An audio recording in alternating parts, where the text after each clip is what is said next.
ನೋಡಿ, ದೇಶದ ಜನತೆ ಮತ್ತು ರಾಜ್ಯದ ಜನತೆ ನಿರೀಕ್ಷೆಯನ್ನೇನೋ ಇಟ್ಕೊಂಡಿದ್ದಾರೆ. ಆದರೆ ಈ ನಿರೀಕ್ಷೆಯನ್ನ ರೀಚ್ ಆಗುವಂತ ನಿಟ್ಟಿನಲ್ಲಿ ಈ ಬಜೆಟ್ ಅನ್ನ ಮಂಡನೆ ಮಾಡ್ತಿರುವಂತ ಸಂದರ್ಭದಲ್ಲಿ ಪ್ರಧಾನಿ ನರೇಂದ್ರ ಮೋದಿಗೆ ಸಾಕಷ್ಟು ಸವಾಲುಗಳು ಕೂಡ ಎದುರಾಗ್ತಾ ಇದೆ. ಹಾಗಿದ್ರೆ ಪ್ರಧಾನಿ ಮೋದಿ ಅವರು ಈ ಬಜೆಟ್ ಅನ್ನ ಮಂಡಿಸುವಂತ ಸಂದರ್ಭದಲ್ಲಿ ಯಾವೆಲ್ಲ ಸವಾಲುಗಳನ್ನ ಎದುರಿಸ್ತಾ ಇದ್ದಾರೆ, ಮುಂದೆ ಎದುರಿಸಬೇಕಾಗುತ್ತೆ ಅನ್ನುವಂತ ವಿವರವನ್ನ ಕೂಡ ನೋಡ್ತಾ ಹೋಗೋಣ. ಈ ಸರ್ಕಾರದ ಮೇಲೆ ನಿರೀಕ್ಷೆಗಳು ದುಪ್ಪಟ್ಟಿರೋದ್ರ ಜೊತೆಗೆ ಸವಾಲುಗಳು ಇದೆ. ಬೇಳೆಕಾಳುಗಳ ಇಳುವರಿ ಕುಸಿತ, ಬೆಲೆ ಏರಿಕೆಯನ್ನ ಇಳಿಸೋದೇ ಸವಾಲು. ಅಲ್ಪಕಾಲಿಕ ಹಣದುಬ್ಬರ ಸರಿದೂಗಿಸುವಂತ ಒಂದು ದೊಡ್ಡ ಸವಾಲಿದೆ. ಭೌಗೋಳಿಕ ರಾಜಕೀಯ ಘರ್ಷಣೆಗಳ ಉಲ್ಬಣ ಮತ್ತು RBI ಹಣಕಾಸು ನೀತಿಯ ಕಂಟ್ರೋಲ್, ಕೃತಕ ಬುದ್ಧಿಮತ್ತೆಯು ಎಲ್ಲ ಕೌಶಲ್ಯ ಉದ್ಯಮ ಕ್ಷೇತ್ರಗಳಲ್ಲಿ ಕಾರ್ಮಿಕರ ಮೇಲೆ ಒತ್ತಡ, ಅನಾರೋಗ್ಯಕರ ಆಹಾರದಿಂದಾಗಿ 54% ಕಾಯಿಲೆಗಳಿದೆ, ಅದರ ಹೊರೆ ಕೂಡ ಇದೆ. ಸೊ ಬಡತನ, ಹಿಂದುಳಿದ ವರ್ಗದವರಿಗೆ ಮತ್ತೆ ನಿರುದ್ಯೋಗ, ಈ ಎಲ್ಲ ವಿಚಾರಕ್ಕೆ ಸಂಬಂಧಪಟ್ಟಂತೆ ಒಂದು ರೀತಿಯಾದಂಥ ಮುಕ್ತಿ ಸಿಗಬೇಕಾಗಿದೆ. ಸೊ ಹಾಗಾಗಿ ಈ ಸವಾಲುಗಳು ಸದ್ಯಕ್ಕೆ ಈ ಬಜೆಟ್ ಮಂಡನೆ ಮಾಡುವಂಥ ಸಂದರ್ಭದಲ್ಲಿ ಇದೆ. ಮೋದಿಗೆ ಇದೆಲ್ಲವೂ ಕೂಡ ಸವಾಲಾಗಿದೆ. ಈ ಸವಾಲುಗಳನ್ನು ಹೇಗೆ ಈಡೇರಿಸ್ತಾರೆ ಅನ್ನುವಂಥದ್ದು ಈಗಿರುವಂಥ ಒಂದು ಪ್ರಶ್ನೆ ಆಗಿದೆ. ಸೊ ಸಾಕಷ್ಟು ನಿರೀಕ್ಷೆಗಳು ಇದ್ದಾಗ ಆ ನಿರೀಕ್ಷೆಯನ್ನು ರೀಚ್ ಆಗಬೇಕಾಗತ್ತೆ.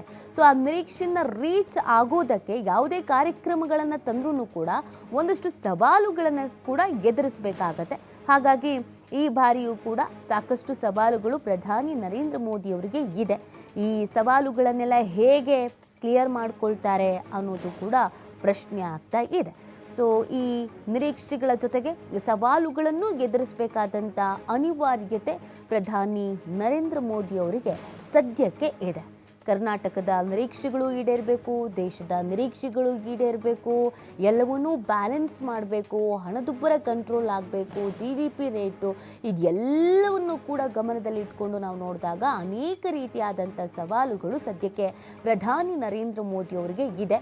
ಆ ಸವಾಲುಗಳನ್ನು ಈಡೇರಿಸಿಕೊಂಡು, ಆ ಸವಾಲುಗಳನ್ನು ಎದುರಿಸಿಕೊಂಡು ಬಜೆಟನ್ನು ಮಂಡಿಸಿ ಈ 5 ವರ್ಷದ ಮಾರ್ಗಸೂಚಿ ಅಂತಲೇ ಕರೀತಾ ಇರುವಂಥ ಈ ಬಜೆಟ್ ಜನಪ್ರಿಯ ಕೂಡ ಬೇಕಾಗಿದೆ. ಸೊ ಹಾಗಾಗಿ ಈ ಸವಾಲುಗಳನ್ನೆಲ್ಲ ಹೇಗೆ ಮೆಟ್ಟಿ ನಿಲ್ತಾರೆ ಅನ್ನೋದು ಈಗಿರುವಂಥ ಒಂದು ಕುತೂಹಲ ಆಗಿದೆ. ಸೊ ಸಹಜವಾಗಿ ನಿರೀಕ್ಷೆಗಳು ಇದ್ದಂಥ ಸಂದರ್ಭದಲ್ಲಿ ರಿಸ್ಕು ಇದ್ದೇ ಇರುತ್ತೆ. ಪ್ರತಿ ಬಾರಿ ಬಜೆಟ್ ಮಂಡನೆ ಆಗುವಂಥ ಸಂದರ್ಭದಲ್ಲಿ ಎಲ್ಲ ರಾಜ್ಯಗಳು ನಮ್ಮ ರಾಜ್ಯಕ್ಕೆ ಏನು ಸಿಗುತ್ತೆ, ನಮ್ಮ ರಾಜ್ಯಕ್ಕೆ ಏನು ಸಿಗುತ್ತೆ ಅನ್ನೋದ್ರ ಜೊತೆಗೆ ಈ ದೇಶದ ಬಗ್ಗೆಯೂ ಕೂಡ ಗಮನ ಹರಿಸ್ತಾ ಇರ್ತೀವಿ.